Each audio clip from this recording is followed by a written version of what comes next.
Charito Day po mga kabiyaya. Purihin po ang Panginoon, maaari ko po ba kayong anayang tumayo? Sama-sama po nating ideklara ang kabutihan ng ating Panginoon. Amen? God is good! And all the time, hallelujah, itaas ang kamay na lahat ng anak ng Diyos na pinagpala at pinaburan. Isang papuring palakpak po sa Diyos ng mga Diyos at sa Hari ng mga Hari. Hallelujah! Hallelujah! Naniniwala po ako ng bawat isa sa lugar na ito ay isang patotoo ng sukdulang biyaya ng ating Panginoon. Amen? Kaya nararapat lang po na ating alayan ng papurit pagsamba ang nag-iisang tagapagligtas, ating Panginoong Jesus. Hallelujah! Let us give thanks to the Lord, for He is good and His love endures forever.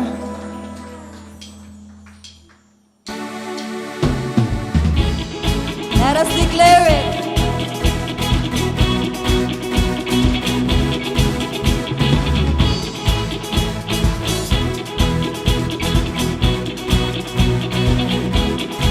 Whoa, the King broke chains off me. Your love has set me free. Now all I can do is dance. Whoa, the walls came crashing down with one word from your mouth. Now all I can do is dance. We are redeemed, set free, forgiven. We are the chosen, we are the living.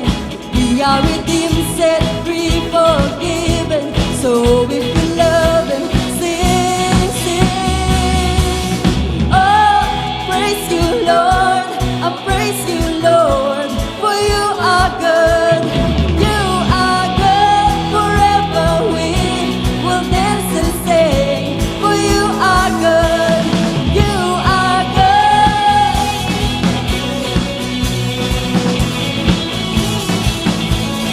You are good.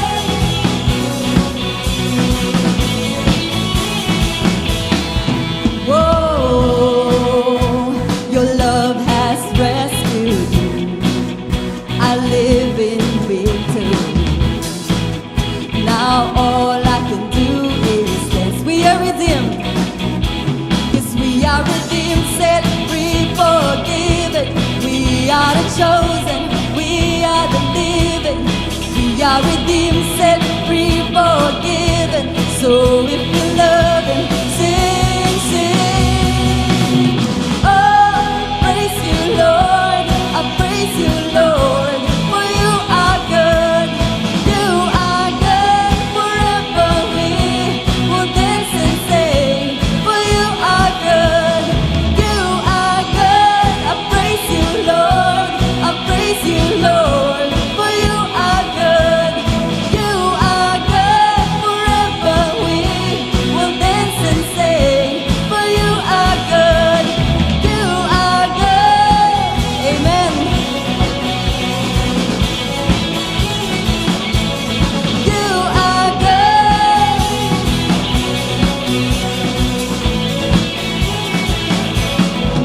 Whom the sun sets free is free indeed. Whom the sun sets free has liberty. Your love has taken chains off me.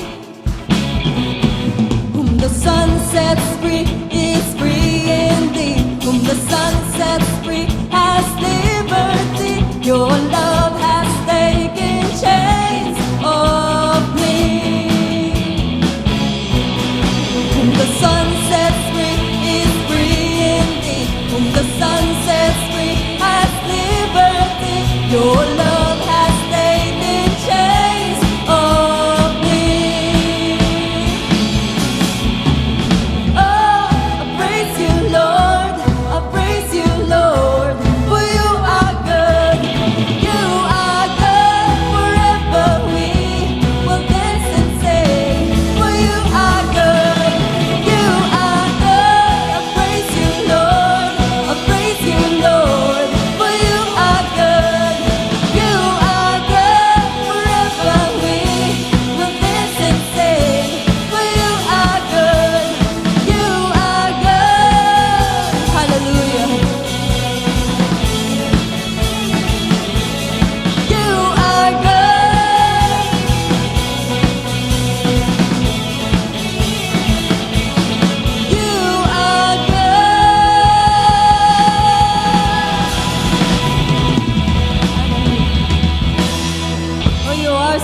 so good to us, Lord. Thank you for that wonderful cross that we are here, Lord, really worshiping you in spirit and in truth. Thank you so much, Lord, for your amazing grace. We sing praises. We sing glory to the Lamb of God because of your amazing grace. And Lord, we're lifting our hearts into you right now, offering our worship, offering our lives, because you are worthy of it all. Let us continue to worship the King of Kings and the Lord of Lords.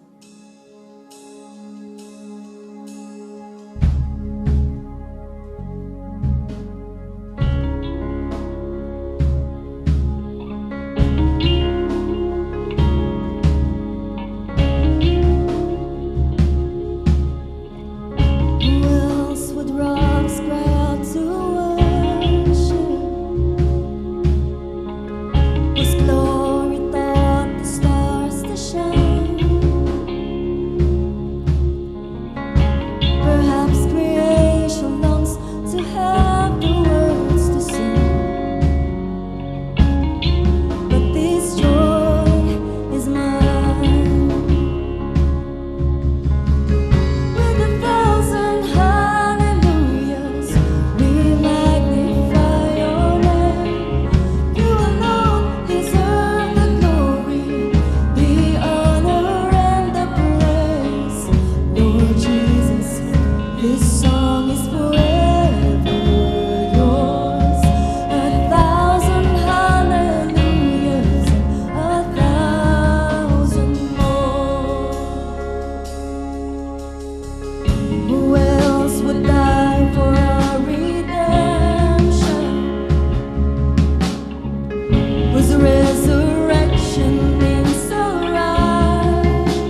This song is forever yours. 1,000 hallelujahs, 1,000 more.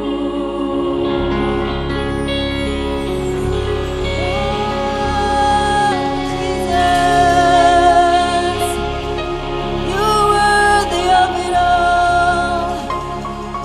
Hallelujah, hallelujah, and 1,000 more, Lord. Oh, glory, glory to the Lamb that was slain. Oh, glory, glory to the King of heavens, to the King of kings. Oh, glory to the most wonderful name, to the most powerful name, to the most beautiful name. Indeed, oh God, we live in victory by your grace. It is always a great joy, Lord, to sing praises and to be in your presence. Truly, God, there is none like you. There is none like you, Lord Jesus.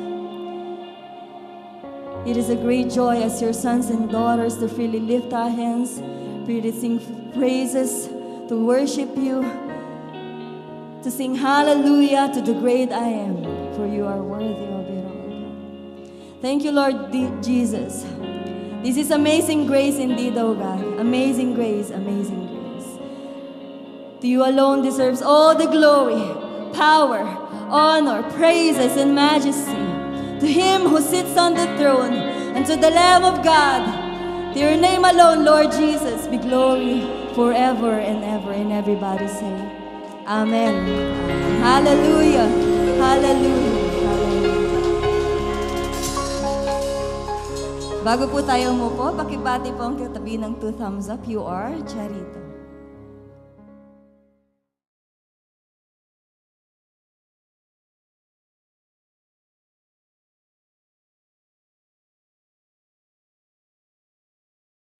Well, good morning. Let's give the Lord a clap of praise. Come on, clap your hands. Make a joyful noise to God. For the Lord our God is awesome. Everybody shout, praise the Lord. Praise the Lord. Everybody shout, hallelujah. Hallelujah. Well, how are you today?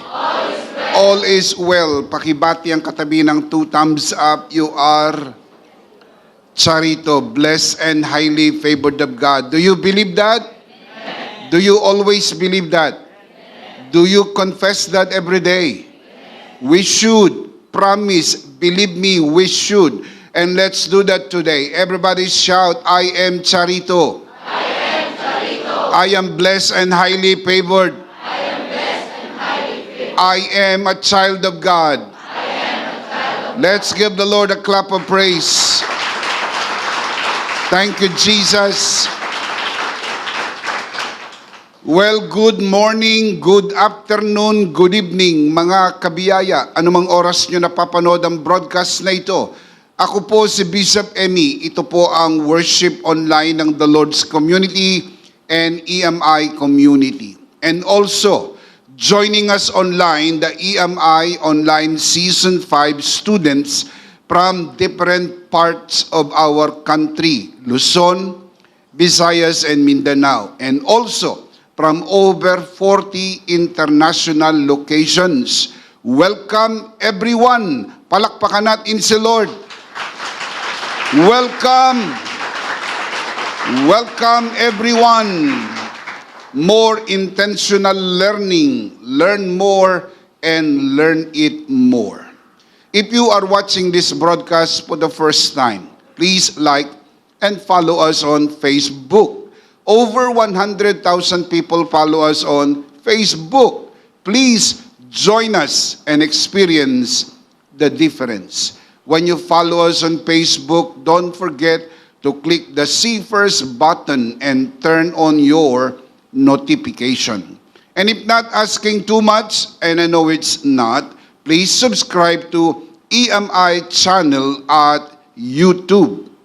Meron din po tayong bago sa social media platform, mga kabiyaya.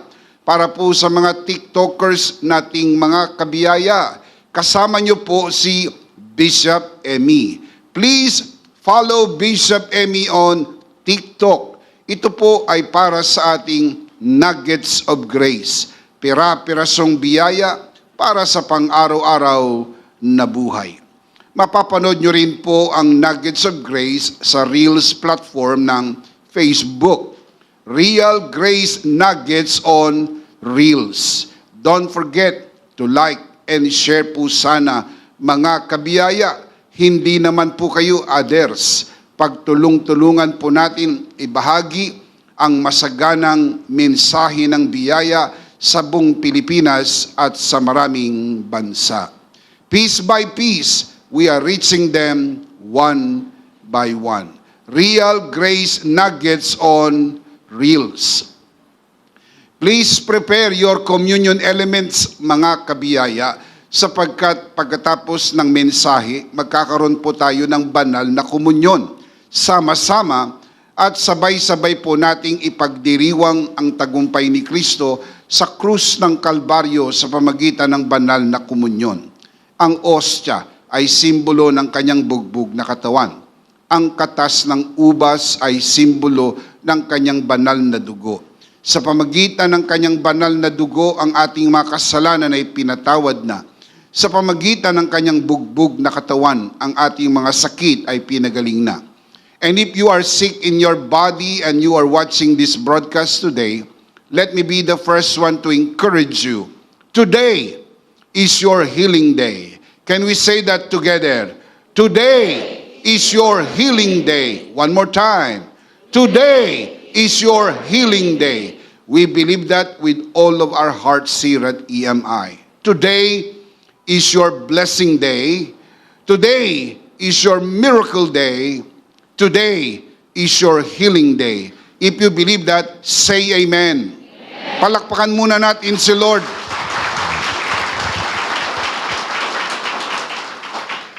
Let me also encourage you to worship the Lord with your offering, as it is written, honor the Lord with your wealth. Proverbs chapter 3, verse 9. At the latter part of this broadcast, we will let you know how you can easily give your offering. Palagi ko po itong sinasabi sa inyo tuwing linggo, mga kabiyaya. At sana hindi po kayo napapagod ito marinig, dahil kung ako naman ang tatanungin po ninyo, hindi po ko napapagod palaging ipaalala ito sa inyo. Nang pagbibigay sa gawain ng Panginoon ay hindi po pagbibigay ng kontribusyon, hindi po pagbibigay ng donasyon, hindi po pagbibigay ng ayuda, lalo tigit, hindi po pagbibigay ng limos. Ang pagbibigay sa gawain ng Panginoon ay isang pagsamba. Genesis 22 tells us that giving is worship unto the Lord. That is why we ask you to worship the Lord with your offering. Because the truth is, you are not just watching a broadcast. You are worshiping the Lord with us, and giving is an integral part of your worship. The Apostle Paul writes, each man should give what he has decided in his heart to give, not reluctantly or under compulsion, for God loves a cheerful giver. 2 Corinthians 9:7. Palaging tandaan, mga kabiyaya, walang maliit na halaga na hindi makakatulong. Lahat ng halaga, maliit man o malaki, ay mahalaga at makakatulong. Ang pagbibigay sa gawain ng Panginoon ay dapat bukal sa puso, kusang loob, at hindi napipilitan. Just to say this from our hearts here at EMI, thank you for giving to the Lord. Thank you for joining us online. Thank you for watching. Thank you also for inviting your friends and sharing this grace-filled and life-changing broadcast. Maraming salamat din po, mga kabiyaya, sa lahat ng naparito upang sumamba sa spirito at katotohanan. Much, much appreciated. Palakpakan po natin ang Panginoon.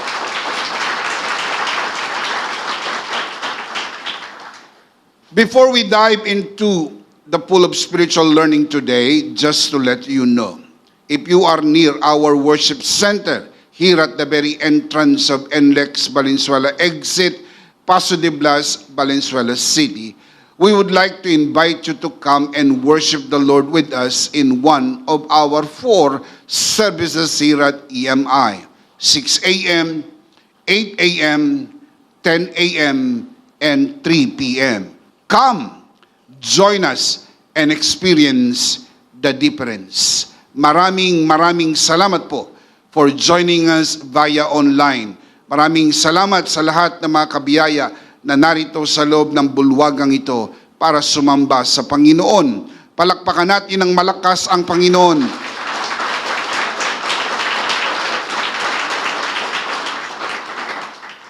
One more thing, para po sa mga EMI Online Season 5 students who are joining us today, don't forget to check your attendance at EMI Season 5 classroom.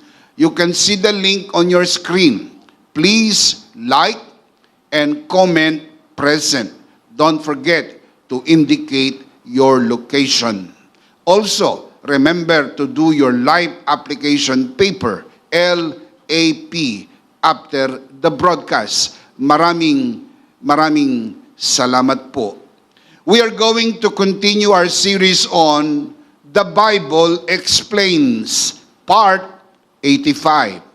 For EMI Online Season 5 students, this is your Session 8. We are very near the end of Season 5. 2 more sessions after this one, we're done with Season 5. Thank you so much for joining us in this journey. Today, we are going to continue our discussion on discipleship. But today, we are going to discuss discipleship habits. Let's commit this verse to the Lord. Tayo po'y manalangin. Aming Ama, Diyos na makapangyarihan sa lahat, maraming salamat po sa papuri at pagsamba. Maraming salamat sa pagtitipon na ito. Maraming salamat sapagkat ito ang araw na iyong ginawa. Kami ay magsasaya, magpupuri, at dadakilain namin ang iyong walang hanggang pangalan. Sa pagtanggap namin ng iyong mabiyayang salita, pinagkakatiwala po namin ang aming pakikinig. Hayaan mo po na magkaroon kami ng bukas na puso upang tumanggap ng iyong mabiyayang salita at ito'y magbunga sa buhay ng bawat isa. We commit to you this learning time as we always do, and even as we always pray. By your grace, for your glory, we pray in Jesus' name. And everybody would just simply say, Amen. Palakpakan natin ng malakas si Lord. In the past 4 weeks, we already established a lot of truths from the Word of God about discipleship. We already answered 3 important questions about discipleship. And the questions are, what is a disciple? What is discipleship? And what is biblical discipleship? By passing, let me just refresh your memory. A disciple is a believer who is engaged in a continuing learning. Take note, not just learning, but continuing learning. Also, we learn that discipleship is a continuing cycle of learning and producing learners. Dapat hindi tumitigil ang production ng mga learners sapagkat ang iniutos sa atin ng Panginoon ay sa ating paghayo gumawa ng mga alagad. As you are going, make disciples of all nations, baptizing them in the name of the Father, and of the Son, and of the Holy Spirit, teaching them to observe everything I have commanded you, and lo, I am with you always to the very end of the age. Ipinangako niya ang kanyang pagsama sa atin at hindi tayo iiwanan ng Panginoon sa pagtupad natin ng kanyang utos na tayo'y gumawa ng alagad.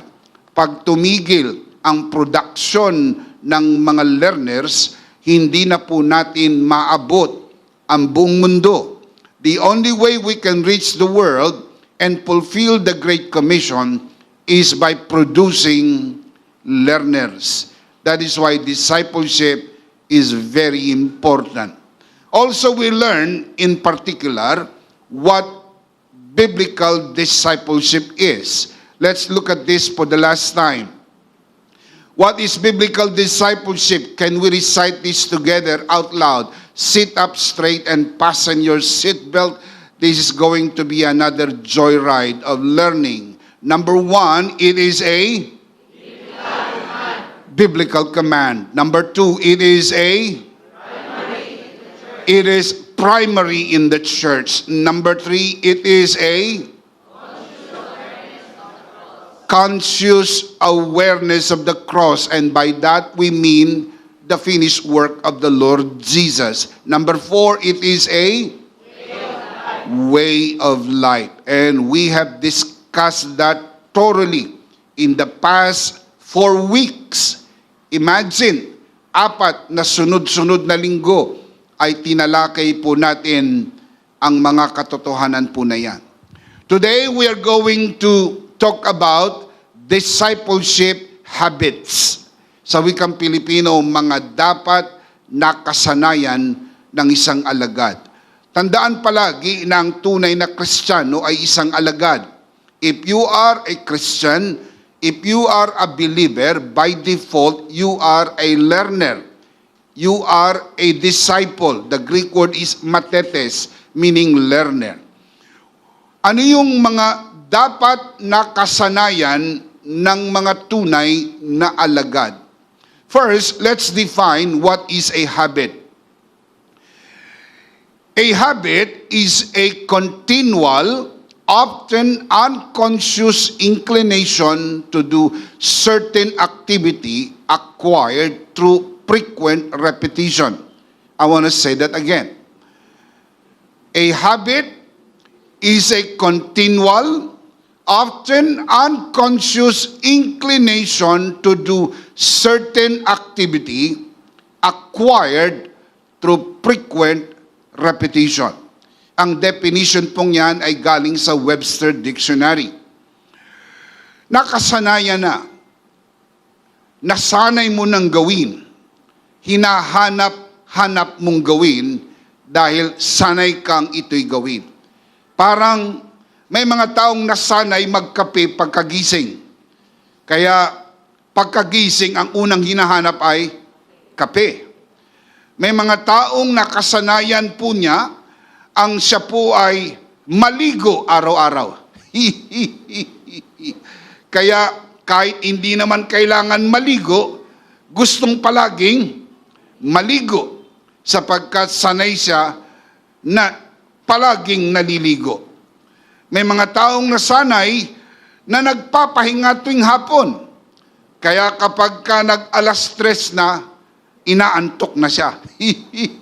Sapagkat ang body clock ay nagsasabi, 3 o'clock habit. Yun po yung kanyang pahinga.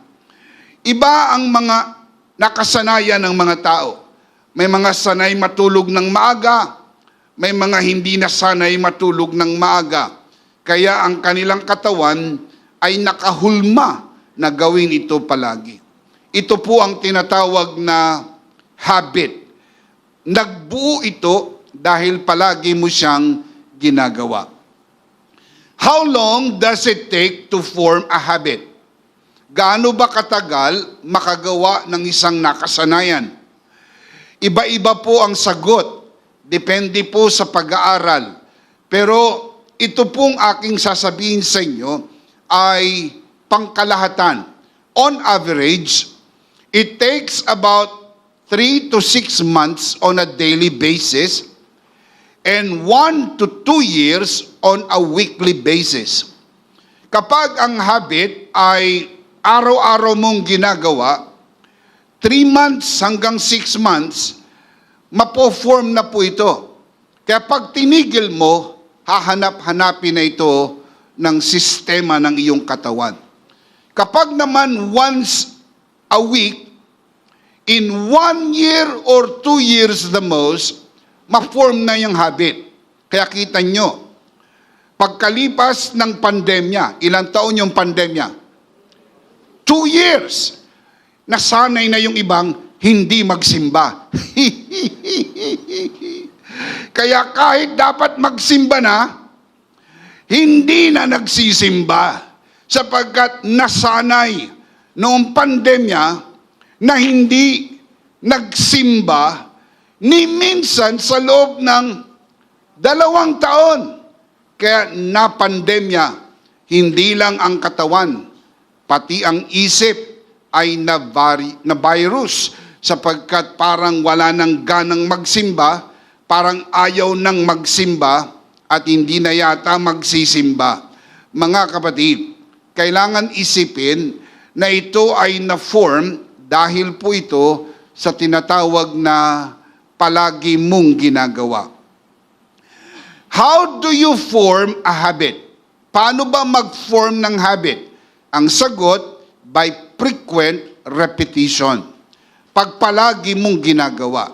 Kaya pag palagi kang nagsisimba, naging habit mo na ang magsimba.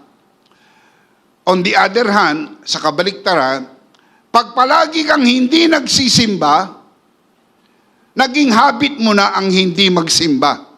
Kaya pag minsan kang nagsimba, nilalagnat ka. Sapagkat hindi ka nasanay sa loob ng simbahan. At yun namang sanay magsimba, lungkot na lungkot pag hindi nakapagsimba. Sapagkat hinahanap-hanap nila ang sila'y magsimba. Ganun po ang ibig sabihin ng habit. You form a habit by repetition. But the question is, how do you start a habit? Paano magsimula? And you start a habit by a single act. Isang act lang.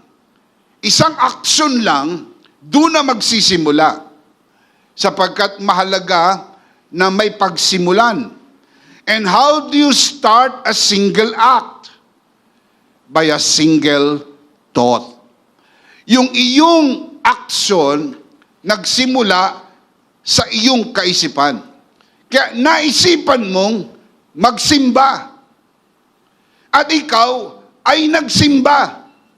Doon magsisimula ang habit. Pag inulit mo yan sa linggo, inulit muli sa susunod na linggo, 1 buwan, 2 buwan, 3 buwan, umabot ng 6 na buwan, umabot ng 1 taon, 2 taon, hahanap-hanapin mo na ang pagsisimba. Kahit nasa bakasyon ka, humahanap ka ng simbahan na ikaw ay makakapagsimba. Naunawaan niyo po ba ibig kong sabihin? Kahit ikaw ay nag-abroad, ang unang hinahanap mo, may malapit bang church sapagkat gustong-gusto mong magsimba. Ang tawag po ron, habit forming.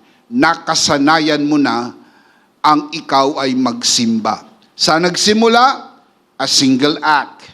Sa nagsimula ang single act on a single thought.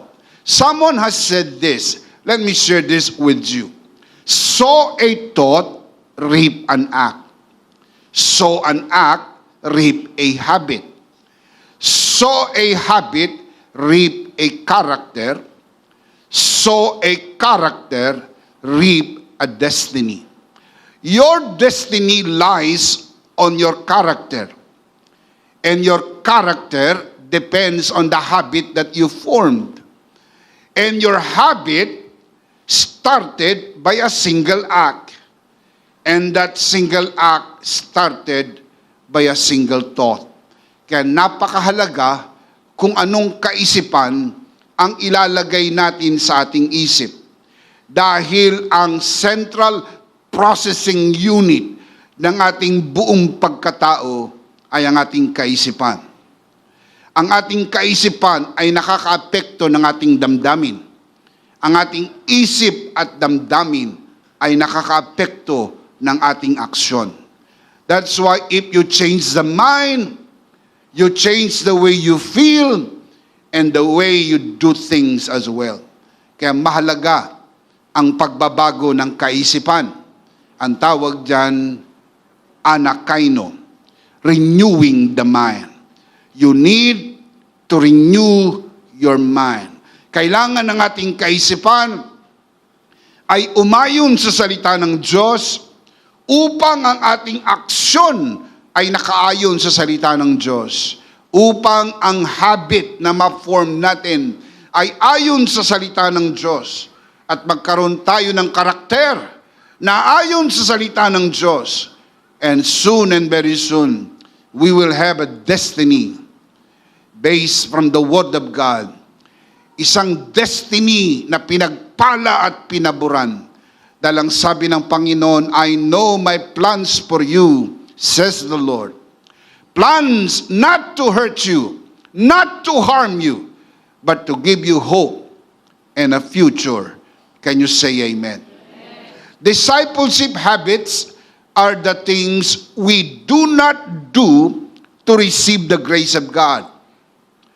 We do them and we can do them because we have been given the grace of God. Ibinigay sa atin ang biyaya ng Diyos, kaya magagawa natin ang mga discipleship habits na ito. Hindi po ito idinadagdag sa biyaya ng Diyos. Hindi rin ginagawa para matanggap ang biyaya ng Diyos.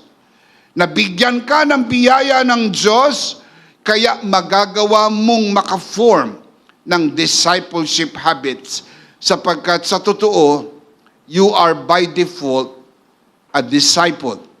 And if you are a disciple, you should have developed discipleship habits. And you can do it by the grace of God for His glory. Can you say amen?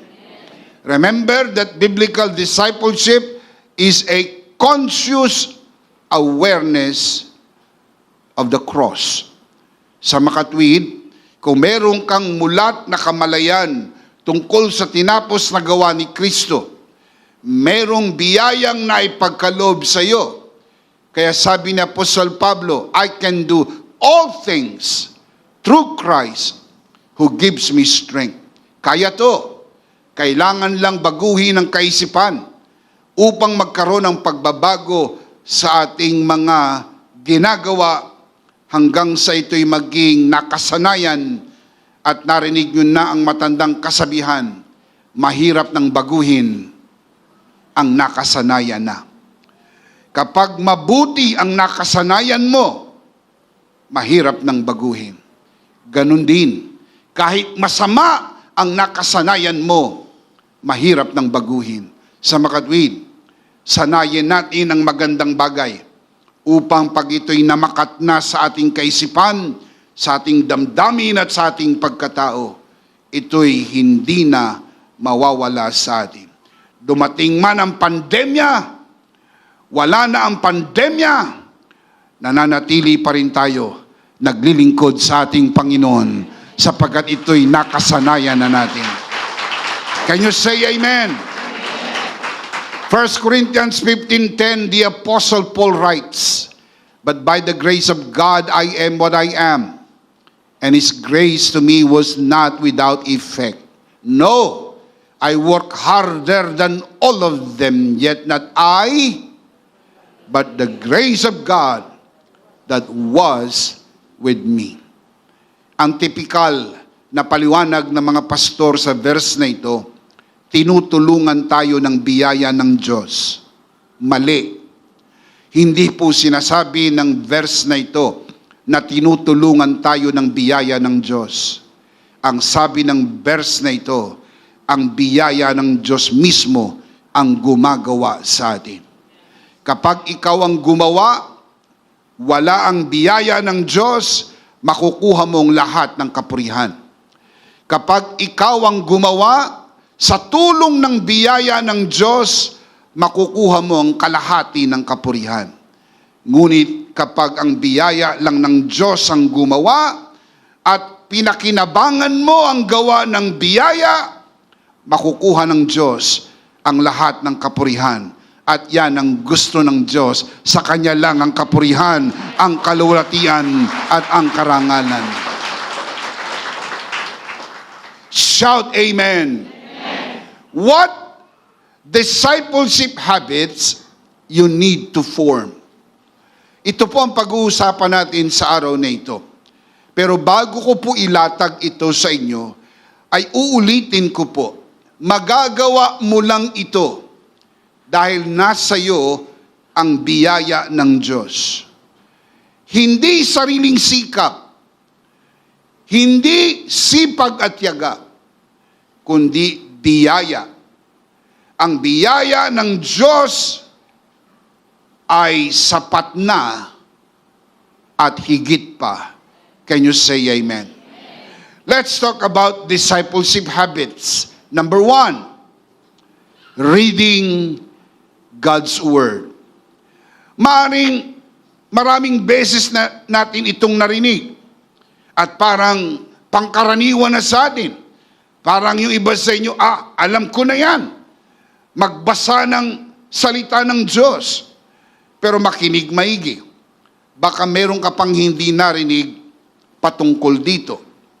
Reading is different from studying. When you study, definitely you read. But when you read, it does not necessarily mean that you study. Mayroong tinatawag na casual reading or read through, kumbaga. Ang purpose nito ay familiarity. Sa reading, hindi ka nagfo-focus sa mga details. You just want to be familiar with what the Bible says in general.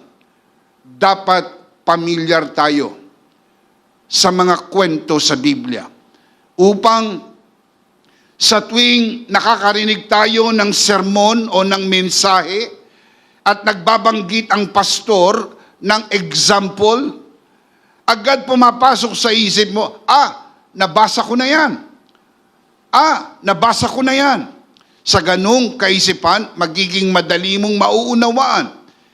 Parang pag-aaral. Hindi ba pag pumunta ka sa school at yung dinidiscuss ng teacher ay nabasa mo na sa textbook, hindi ba't mas madali mong maintindihan yung discussion? Madali mong maintindihan yung ipinapaliwanag ng teacher sapagkat you did your homework. Bumasa ka ng mga reading assignments. Kaya pagpunta mo sa classroom, ready ka to learn. Ang church is a place of worship, and we say yes to that. But also we need to understand that the church is a place of learning, where learners come together and we learn together. Kung ikaw ay learner and a serious learner, nagbabasa ka ng textbook. Ang textbook natin ay Bible. Sa tuwing pumupunta ka paglinggo at may mga binabanggit na example, agad nasasabi mo, nabasa ko ang storya na yan. Alam ko. Kaya nasusundan mo ang paliwanagan. You can even read within the line. Alam mo kung anong sinasabi ng Bible tungkol sa kwento na binabanggit ng pastor o ng obispo. Katulad din ng pagbabasa ng ordinaryong libro. Ikaw ay nagbabasa.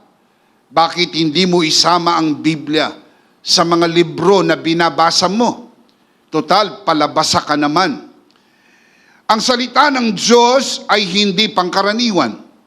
Isama mo na sa mga libro na iyong binabasa. The Bible does not contain the Word of God.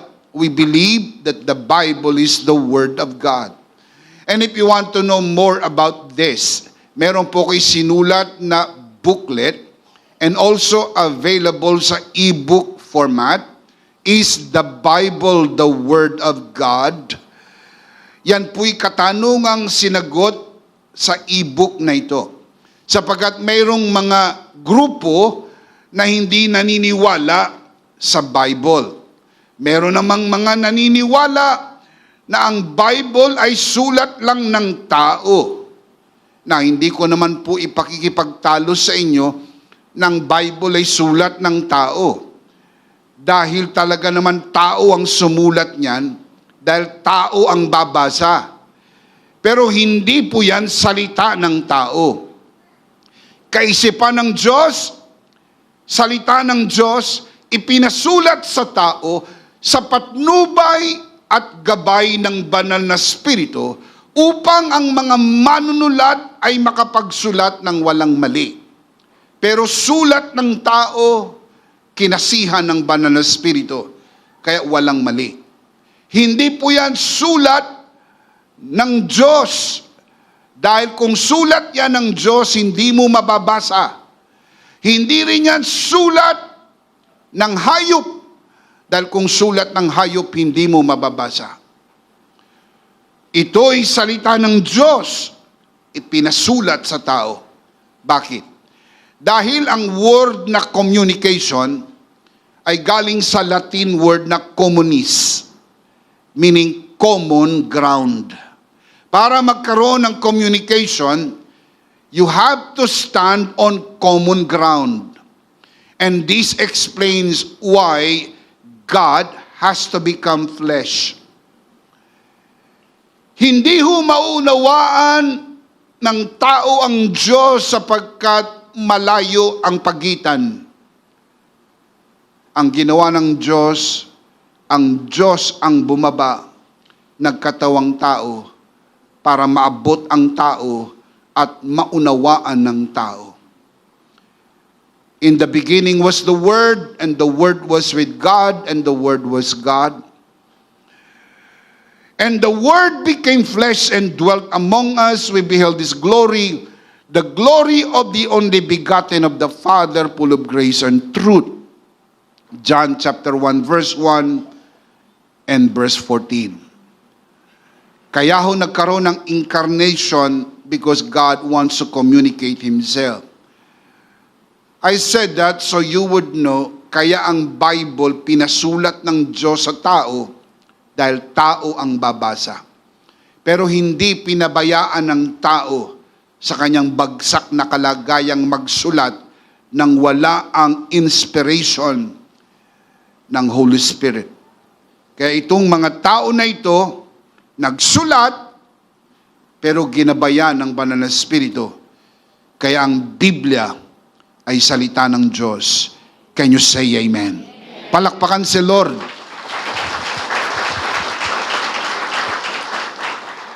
And if you want to know more about that, get the booklet, get the ebook. I'm sure you will be blessed. The Lord Jesus expects us to read the Scripture. Inaasahan ng Panginoong Hesus na nagbabasa tayo ng kasulatan. Matthew chapter 12 verse 3 to 4. He answered, "Haven't you read what David did when he and his companions were hungry? What did they do?" Look at the next verse. "He entered the house of God. He and his companions ate the consecrated bread, which was not lawful for them to do, but only for the priests." Jesus said, "Haven't you read that?" Now, saan ito mababasa? Old Testament, 1 Samuel 21. Imagine, kung hindi ka palabasa, kakamot ka ng ulo, saan yan? Hindi ko yan nabasa. And imagine, kung ang pastor ay nagtuturo at nangangaral, nagbigay siya ng illustration, story from the Old Testament, at hindi ka palabasa ng Bible, at doon mo lang first time na narinig, sometimes, it's so hard to understand. That is why you have to read your Bible. Para kapag may binabanggit ang pastor, merong familiarity. Nabasa ko na yan. It sounds familiar. Nabasa ko na yan.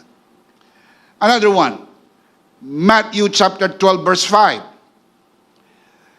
"Haven't you read in the law that on the Sabbath the priests in the temple desecrate the day and yet are innocent? Wow, controversial.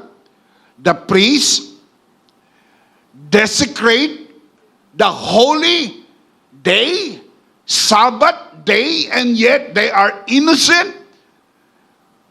Nabasa nyo na ba yan?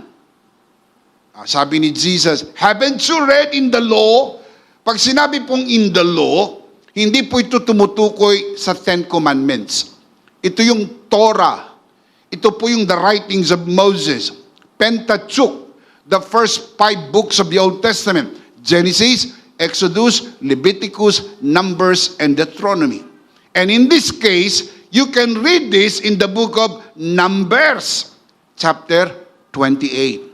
Imagine, kung hindi ka palabasa, hindi ka familiar sa story. And Jesus expects us to read the scripture. Matthew 19:4. Haven't you read? He replied that at the beginning, the Creator made them male and female. Hindi nyo ba nabasa? Nang nilikha ng Diyos ay lalaki at babae. Kung hindi ka nagbabasa, hindi mo alam yon. Saan mababasa yan? Book of Genesis, chapter 2. Nilikha ng Diyos si Adan at nilikha ng Diyos si Eva mula sa tadyang ni Adan. And now you know. How would you know this? By reading. Mahalaga po ba ang pagbabasa? Alam nyo, isa sa pinakamalaking bagay na natutunan mo sa buhay ay matutong magbasa. Mantakin mo, maraming nangangarap makapagbasa, hindi makabasa dahil hindi marunong magbasa. Ikaw naman nakakabasa, hindi ka nagbabasa. Sana hindi ka na natutong magbasa. Total, hindi mo namang ginagamit ang pagbabasa. Magbasa, magbasa, magbasa. Read, read, read. Malaking bagay po ang tayo'y nagbabasa. Luke chapter 10, verse 26. What is written in the law? He replied, how do you read it? Paano nyo ito binabasa? Inaasahan niya na ito'y binabasa. Hindi niya tinanong, binabasa nyo ba? Ang tanong niya, paano nyo binabasa? Ang expectation, binabasa na. Kaya ang tanong ay, paano nyo binabasa? The Lord Jesus expects us to read the scripture. Not only that, the reading of scripture is part of the apostolic tradition. Noong unang panahon, na wala pang personal na kopya ang mga mananampalataya. Tradisyon na basahin ang kasulatan sa harap ng mga kapatiran. Colossians chapter 4 verse 16. The Apostle Paul writes, after this letter has been read to you, see that it is also read in the church of the Laodiceans, and that you in turn read the letter from Laodicea. Basa, basa, basa. Mahalaga po ang pagbabasa. 1 Thessalonians 5:23. I charge you before the Lord to have this letter read to all the brothers. How many of the brothers? All. Dahil wala silang personal na kopya, pumupunta sila sa gathering not only to hear a sermon, but to hear the reading of the scripture. Now, talking about reading, let me give you 4 different types of Bible reading. You can read the Bible in different types.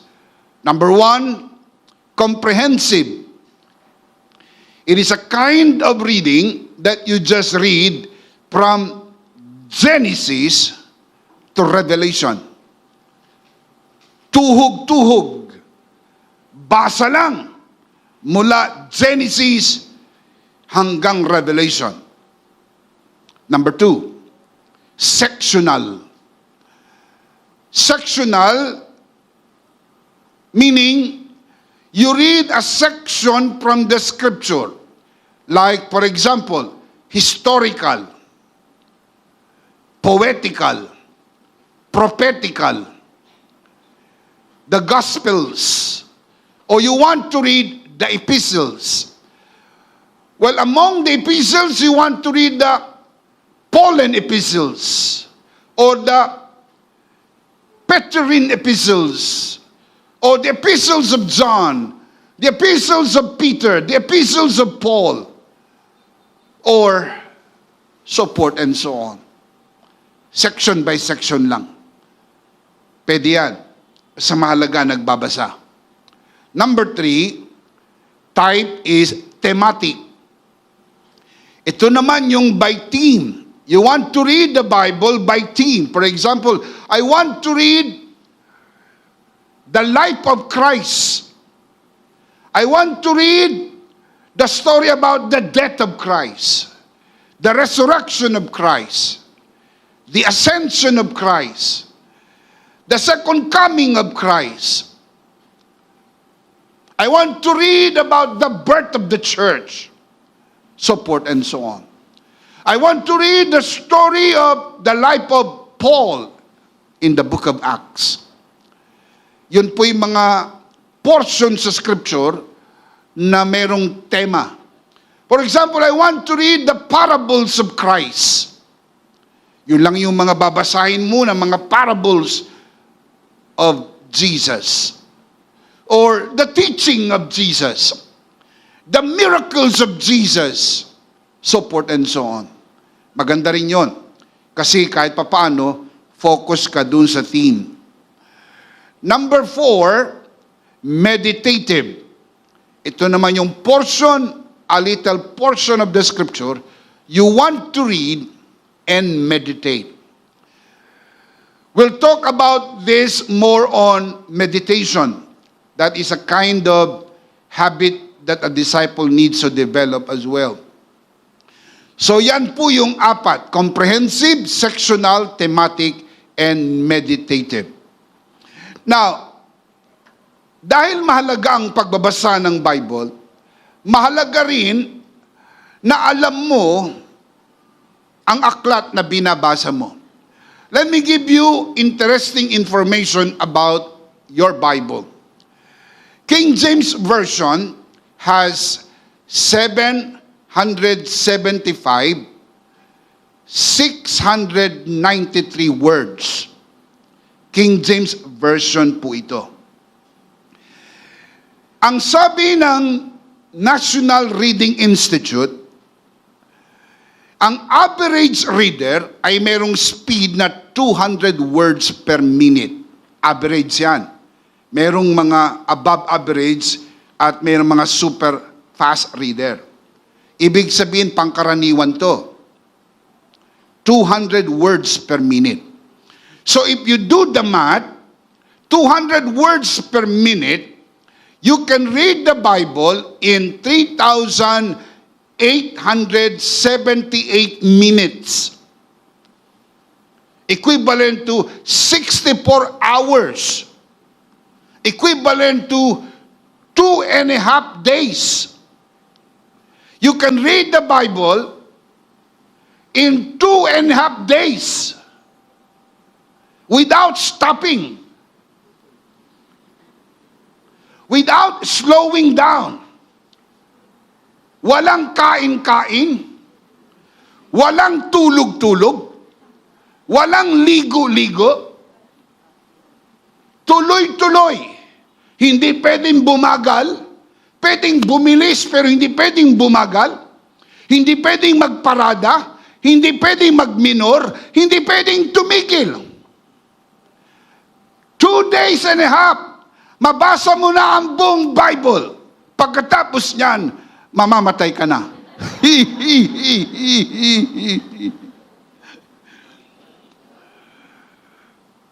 Now, you don't have to do that. Sinabi ko lang po sa inyo na it can be done. But there is another way of doing that. And let me say, there is a better way of doing that. The Bible has 1,189 chapters.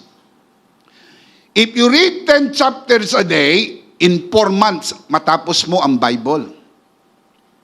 If you read 6 chapters a day, you can read the Bible in 6 months. So, you can do it 2 times in 1 year. If you read 3 chapters a day, you can read the Bible in 1 year time. If you read 1 chapter a day, you can read the Bible in 3 years time.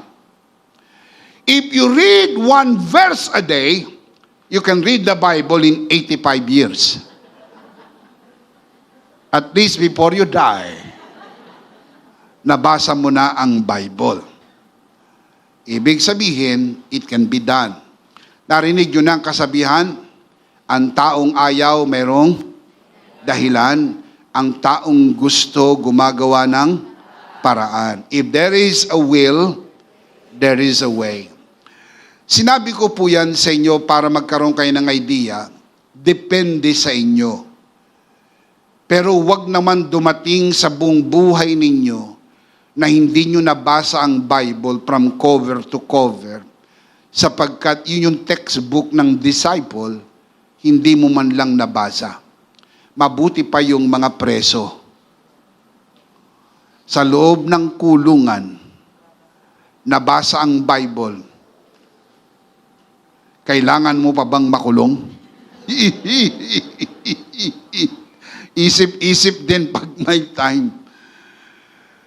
Kahit ikaw ay laya at nasa labas, pwede ring magbasa basta gusto. Itaas ang kamay ng mga gustong magbasa ng salita ng Diyos. Come on, let me see your hands. Palakpakan ng Lord. Hallelujah. We can read the Bible now more than ever. More printed Bibles, more translations, plus online Bible, Bible on cell phones, laptops, iPads, and in different electronic gadgets. My goodness! Higit kaysa dati. Mas available ang Bible ngayon. Wala ka na talagang may dadahilan. Mababasa mo talaga ang Bible. Dahil ang Bible nasa cellphone mo na. Dala-dala mo yan anywhere you go. You can just read the Bible. Thank God for that. The question is, how often should you read the Bible? Gaano kadalas? I suppose every day. Because every day you eat. The Bible says in Matthew chapter 4 verse 4, man does not live by bread alone, but by every word that comes from the mouth of God. Kaya ako'y naniniwala every day. You read the Bible every day. Kung nagkakapi ka araw-araw, makinig maigi, sasabayan mo ng Bible reading. Bago maubos ang kape mo, nakapagbasa ka. Eh, ang problema kasi ng kape mo, ang kasabay si Marites.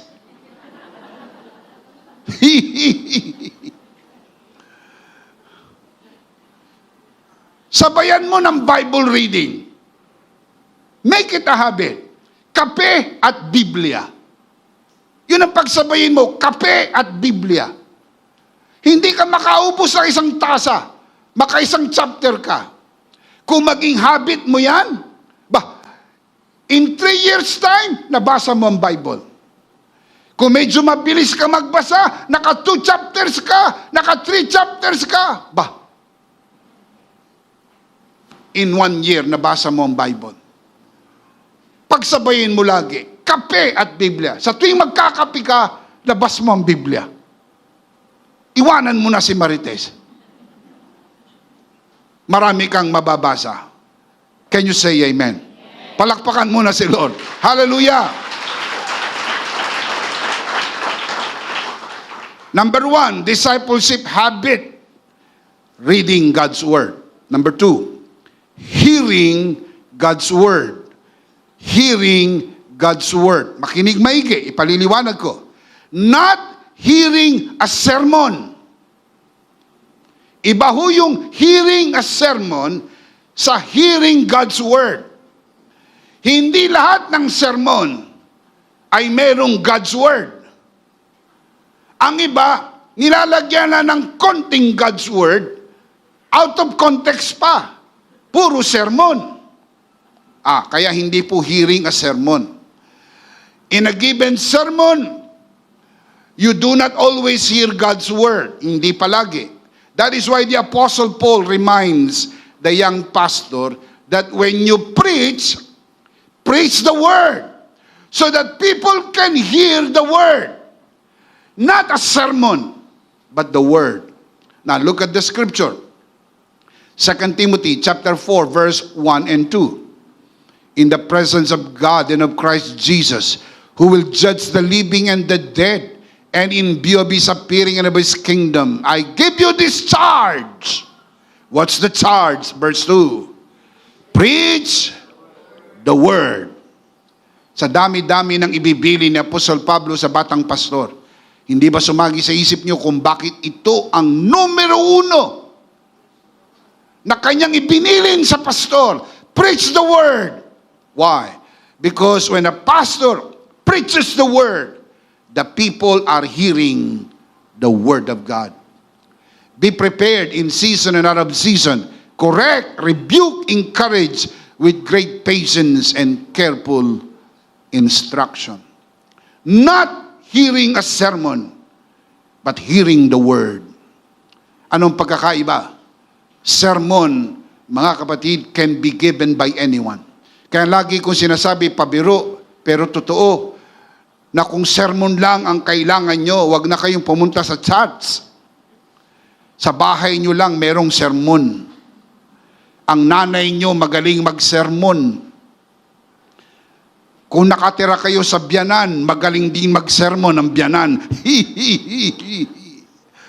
Kumbaga, ang nanay mo pastora, ang biyanan mo bishop.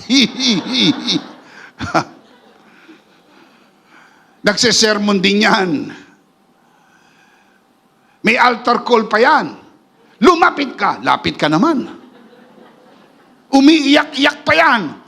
May lehans pa yan. Meron pa yung counseling pagkatapos. Best of all, walang offering. Kaya kung yun lang ang habol nyo, stay home. Huwag na kayo umalis dyan sa bahay ninyo. Sermon lang naman pala ang gusto mo. Kaya nga lagi namin sinasabi, hindi sermon ang kailangan ng mga tao. Ang kailangan ng mga tao ay ang mapagpalayang mensahe ng Panginoon sa pamagitan ng tinapos na gawa ni Kristo sa krus ng Kalbaryo. Shout amen. 1 Corinthians 1:18. For the message of the cross is foolishness to those who are perishing. But to us who are being saved, it is the power of God. Pray tell me, what is the power of God? Come on, let me hear it from you out loud. What is the power of God? The message of the cross. Look up here and look at my eyes. Can you imagine if the pastor preaches the message of the cross? He is releasing the power of God. From the pulpit to the pews, they are receiving the power of God. Why? Because the power of God is in the message of the cross. No wonder lives are changed. People are blessed. People are healed. Miracles happen because the power of God is released when we preach the message of the cross. Can you say amen? 1 Corinthians chapter 2, verse 2. The Apostle Paul furtherly said, while I was with you, I decided to deal with only one subject. And what is the subject?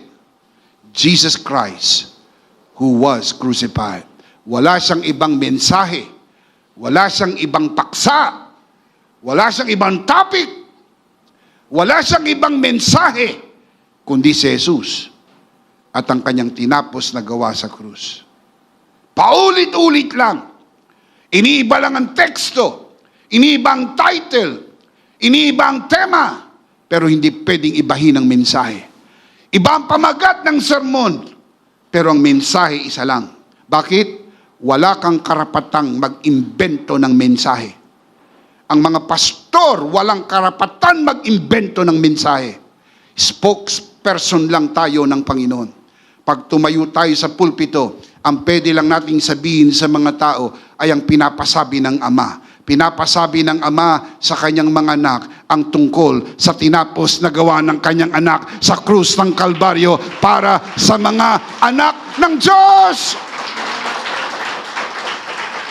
Na sa pamagitan ng tinapos na gawa ni Kristo, mayroong kapatawaran, mayroong kaligtasan, mayroong kagalingan, mayroong kaginawaan, may pagpapala, may pabor. Kaya pag tinanggap ito ng mga tao, ang mga tao ay tumatanggap ng pagpapala at pabor sapagkat ang pananampalataya ay dumarating sa pakikinig at pakikinig ng salita ng Diyos. At kapag may pananampalataya, idideklara ng iyong bibig at sinabi ng Biblia, anuman ang narinig kong sinabi ninyo, siya kung gagawin sa inyo. Kaya palagi nating sinasabi, ako'y pinagpala, ako'y pinaburan, ako'y malusog, malakas, masigla, ako'y anak ng Diyos.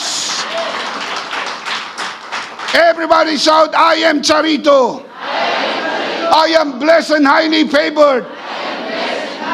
I am a child of God. Hindi ba kayo nagtataka sa tuwing simula, lagi natin niyang sinisabi? Binibigkas, hindi ba kayo nagtataka? Ha? Palagay ko takan-taka na kayo. Ang tawag dyan, plug ceremony. Kailangan mo nang ideklara kung anong ating pinaniniwalaan. Dahil ang sabi ng Panginoon, kung anong narinig kong sinabi niyo, siya kung gagawin sa inyo. We are blessed. We are blessed. We are Charito, highly favored. I am healthy, I am wealthy, and I am pretty. Taas ang kamay ng mga pretty boy and pretty girl. Taas ang kamay. Come on, let me see ang hindi magtaas ng kamay. Dapat magtaas. Palakpakan si Lord. Thank you, Jesus. Are you happy today? We should. Sapagkat ang bahay ng Panginoon ay lugar kung saan may kasiyahan. Hindi ito purinarya. God is not dead, He is alive. God is not dead, He is alive. He is alive. We should be happy. Amen. He lives, Christ Jesus lives today. He walks with me and talks with me along life's narrow way. You ask me how I know He lives. He lives within my heart. I do not know what the future holds. Promise, I do not know. But I know Him who holds my future. And because He lives, I can face tomorrow. May pag-asa, may buhay na walang hanggan, may kagalakan, may kasiyahan, may kalusugan. Shout Amen! Malakas sa palakpak para kay Lord. Hallelujah! Thank you, Jesus. Not hearing a sermon, but hearing the word. Not hearing a sermon, but hearing the message of the cross. We're sick and tired hearing sermons. May mga pastor, mga kapatid na pag tumayo sa pulpito, parang galit na lolo. Tatayo pa yan at mamamaywang. Hindi na kayo nag-ika po. Nako po, di na kayo nagsisimba. Lagot kayo kay Lord. Galit na galit. Buti na lang, konti na lang silang natitira. Paubos na kayo. At nagre-raise ang Panginoon ng bagong henerasyon ng mga tunay na mangangaral na pag tumayo sa pulpito, ang dala niya ay ang tinapos na gawa ni Kristo, ang mensahe ng biyaya. Amen! Malakas na palakpak para kay Lord. Thank you, Jesus.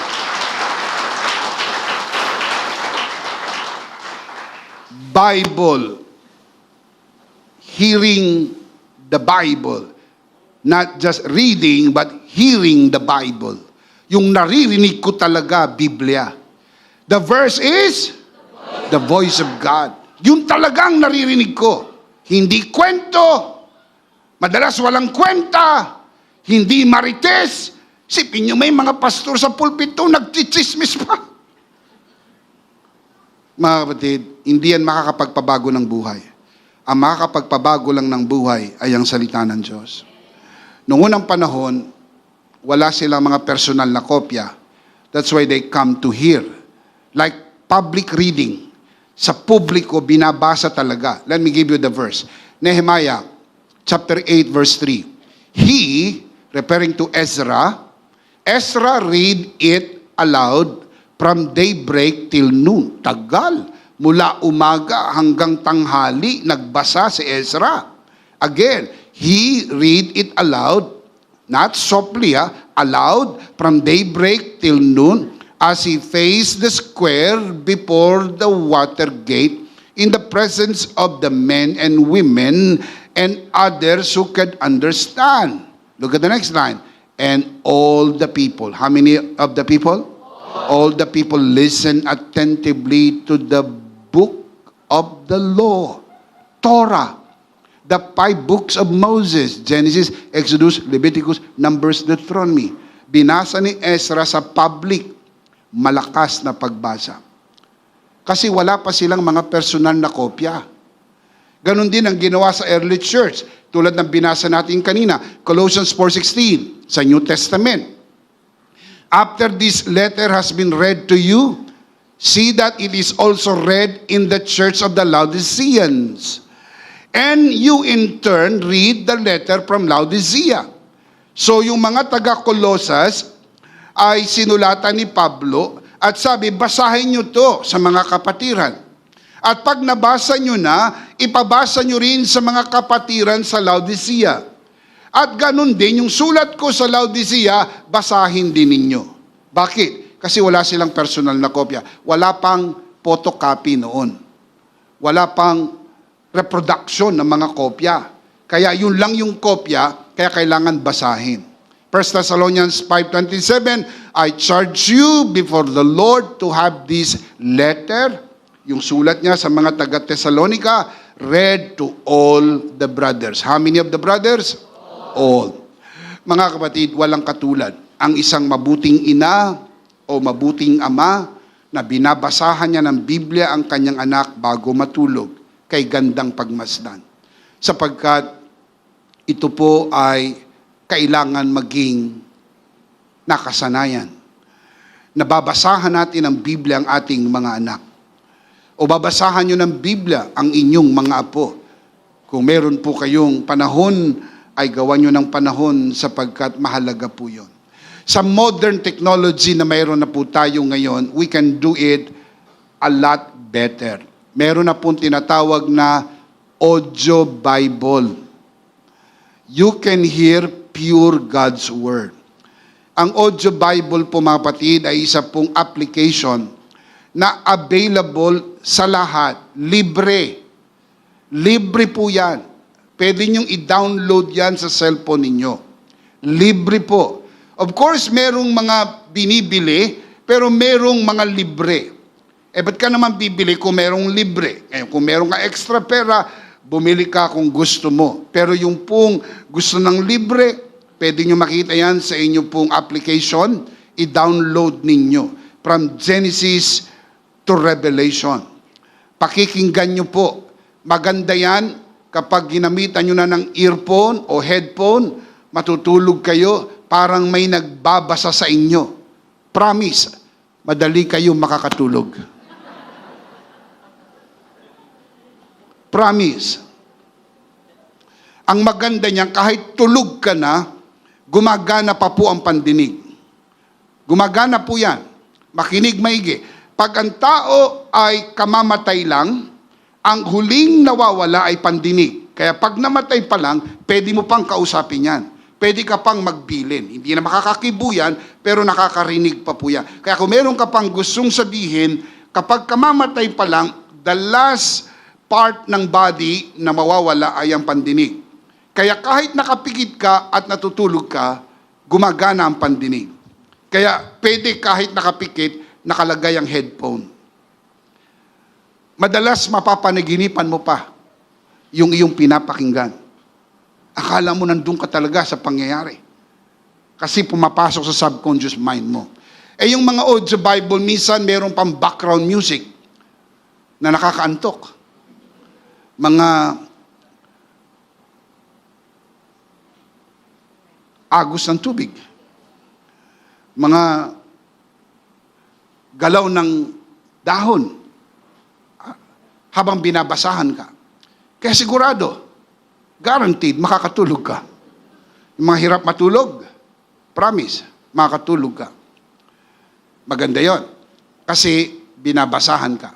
Pwede mo rin pagsabayin na nakikinig ka at nagbabasa ka. Yung binabasa mo ay yung pinapakinggan mo. Kasi dalawa gumagana sa'yo, mata at saka pandinig. Pwede rin yun. Pero minsan dahil pagod ka na rin sa maghapong paggawa, minsan di ka na makabasa, so get your audio Bible, i-play mo at pakinggan mo. Make sure na mapakinggan mo from Genesis to Revelation. Ang purpose lang yan ay familiarity. So you can be familiar. Remember, Mark chapter 4 verse 9, sabi ni Jesus, He who has ears to hear, let him hear. Sa Tagalog, ang may pandinig, makinig. Mapalad ang mga nakakarinig na ginagamit para makinig. Dahil kung hindi mo rin gagamitin, sana mawalan ka na ng pandinig. Sapagkat daig mo rin, o daig ka pa ng mga taong gustong makinig pero walang pandinig, ikaw naman ay nakakarinig pero hindi mo ginagamit pakinggan ang salita ng Diyos. So ang aking panalangin, gamitin natin ang ating pandinig sa pakikinig ng salita ng Panginoon dahil hindi babalik ang salita ng Panginoon ng walang kabuluhan. Palakpakan si Lord. Amen. Gaano pinahalagahan ni Jesus ang pakikinig ng salita ng Diyos? Luke chapter 8 verse 19 up to 21. Now Jesus' mother and brothers came to see him, but they were not able to get near him because of the crowd. Verse 20, someone told him, your mother and your brothers are standing outside wanting to see you. 21, he replied, my mother and brothers are those who hear God's word and put it into practice. Hear God's word and put it into practice. Of course, putting it into practice is a different thing. But you cannot put into practice what you do not know. And you will never know until you hear. Kaya dapat marinig mo muna, malaman mo, at maipamuhay mo. Hindi mo maipapamuhay ang hindi mo alam. Hindi mo malalaman dahil hindi mo narinig. Kaya magandang makinig. Romans 10:17, dumarating ang pananampalataya sa pakikinig ng salita ng Diyos. At kapag dumating ng pananampalataya, ang pananampalataya ang mag-i-enable sa iyo para i-practice ang natutunan mo. Faith comes by hearing. And once you have the faith of God will enable you to put into practice what you have heard.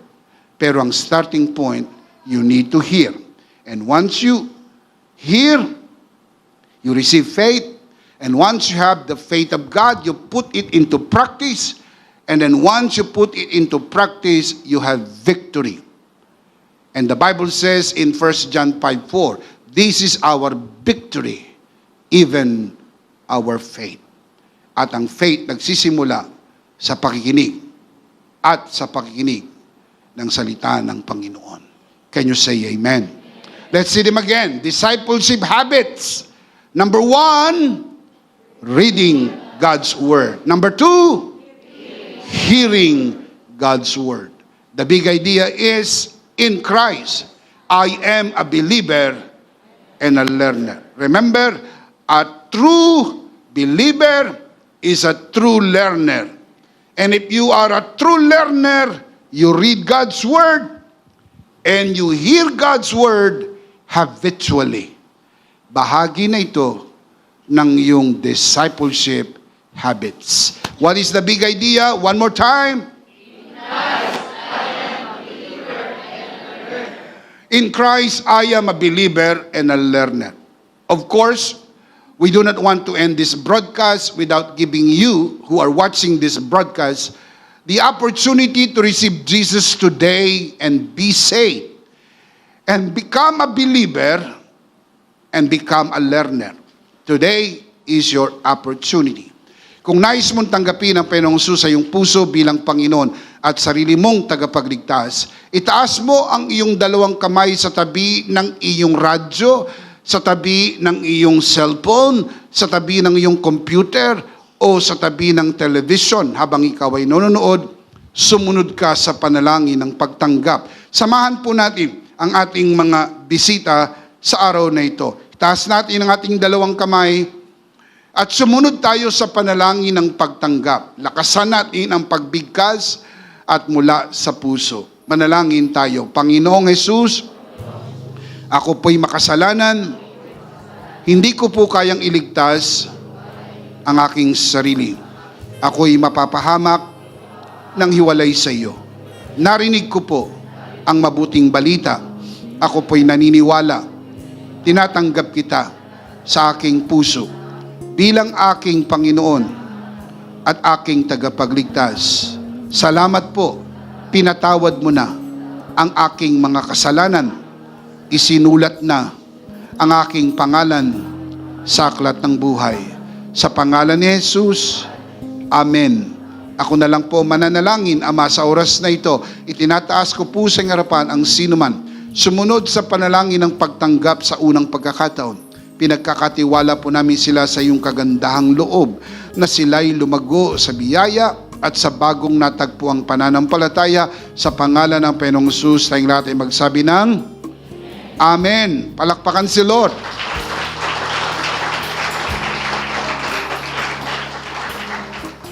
Kung tinanggap mo ang Panginoong Hesus sa iyong puso bilang Panginoon at sarili mong tagapagligtas, binabati kita, welcome to the family of God. Praise God.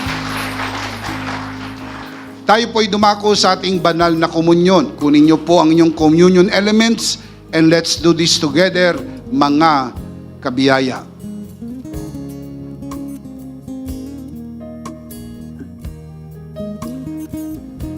Let's do this together, mga kabiyaya. Hawak-hawak po natin ang pinakamakapangyarihang simbolo ng tinapos na gawa ni Kristo sa krus ng Kalbaryo. Ito ang aral na tinanggap ko sa Panginoon at ngayon naman ay binibigay ko sa inyo. Nang gabing siya'y pagkanuloy dumampot siya ng tinapay, kanyang pinagpira-piraso at kanyang sinabi, ito ang aking katawan na pinagpira-piraso dahil sa inyo. Gawin niyo to bilang pag-alaala sa akin. Sabay-sabay po natin gawin.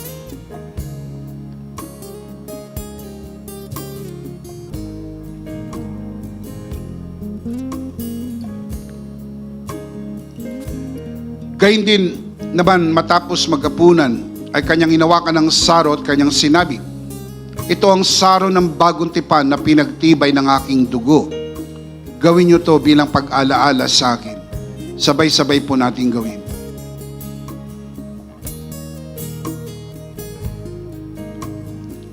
Atin po itaas ang ating dalawang kamay at sumunod po tayo sa panalangin ito. Aming Ama, maraming salamat po sa aming Panginoong Hesukristo. Panginoong Hesukristo, maraming salamat po sa iyong banal na dugo na iyong itinigis sa krus ng Kalbaryo. Dahil po dito, lahat ng aming kasalanan ay iyon ang pinatawad. Maraming salamat po sa iyong katawan na nabugbog at nasugatan. Dahil po dito, lahat ng aming sakit ay iyon ang pinagaling. Gaya ng nasusulat sa iyong mga sugat, ako'y magaling na. Ako'y naniniwala. Ako'y magaling na. Aking idinideklara, ako'y magaling na. Ako'y malusog, malakas, masigla, pinagpala, pinaburan, at mabubuhay ng mahaba. Sa pangalan ni Jesus, maraming salamat po, Banal na Espiritu, sa iyong kapahayagan sa mensahe ng biyaya. Sa pangalan ng Panginoong Jesus, Amen. Amen. Amen. Palakpakan si Lord. Hallelujah. Praise God. Isang beses pa, malakas, sabay-sabay. Ano po ang ating big idea? In Christ, I am a believer and a learner. Are you in Christ? You are a believer and a learner. Last of all, let me speak to your heart, you who are watching this broadcast. If this broadcast has blessed you, and if not asking too much, I would like you to bless this ministry with your love offering, so that together we can reach the world with the message of full grace. And from the bottom of our hearts here at EMI, we would like to say thank you for giving to the Lord. We'll see you next Sunday, prayerfully on site, but definitely we'll see you again online. Ako po si Bishop Emmy, kasama po si Pastora Jo at ang kabuuan ng The Lord's Community at EMI Broadcast. Maraming thank you. Stay a bit for more announcement. Stay blessed and stay connected. Always remember, in Christ, you are Sarito.